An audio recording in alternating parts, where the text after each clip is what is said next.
Class 11th students, good morning. आज हम लोग आपके काव्य पक्ष का काव्य मंजरी के सेकंड लेसन बाल लीला के बारे में पढ़ेंगे।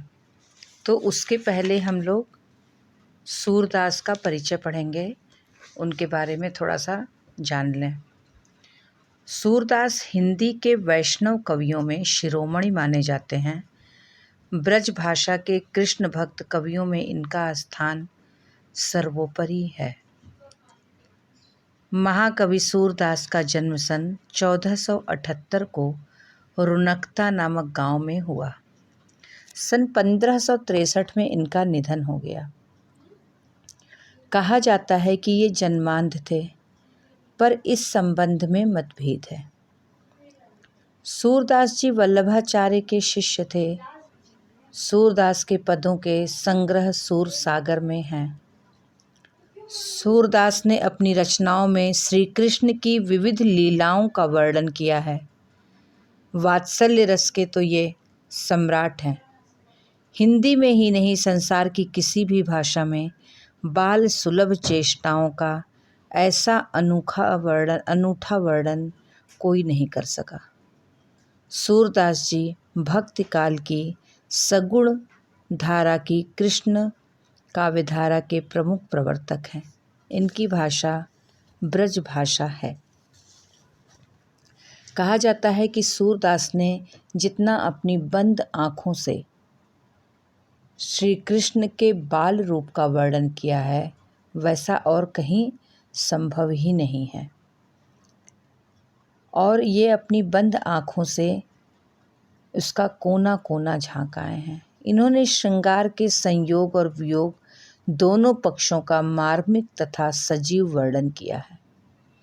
सूर स्वयं गायक थे, इसलिए इनके पदों में गेयता और संगीतात्मकता है। इसमें वात्सल्य का माधुर्य, भक्ति की तन्मयता और श्रृंगार के अनेक सुकोमल चित्र अंकित हैं। सूरदास जी सगुण भक्ति के समर्थक थे। जिस तरह से अभी आप लोग को पढ़ाए थे हम ना कि कबीरदास निर्गुण काव्य धारा के निराकार भक्ति पर विश्वास करते थे, कि उनके भगवान के कोई आकार नहीं था कबीरदास के। लेकिन सूरदास जी कहते हैं कि मैं बिना आकार के भगवान की पूजा कैसे करूं। और उन्होंने कहा कि ज्यों गूंगे मीठे फल को अंतर्गत ही भावे, कि जिस प्रकार कोई गूंगा किसी मीठे फल को अपने अंदर ही अंदर बस महसूस करता है, वैसे ही निराकार भक्ति को मैं प्रकट नहीं कर सकता हूँ। इसलिए उन्होंने श्री कृष्ण के साकार रूप का वर्णन किया और उनके बचपन से लेकर बड़े होने तक का उन्होंने अपने साहित्य में वर्णन किया। तो इस प्रकार बच्चों, सूरदास जो है वो कृष्ण भक्ति शाखा के कवि हैं। इनकी रचनाओं में सूरसागर, सूरसारावली तथा साहित्य लहरी प्रमुख है। और सूरदास जी ने ब्रज भाषा का ही प्रयोग किया है। इनकी ब्रज भाषा में मधुरता और सरलता का मिश्रण है।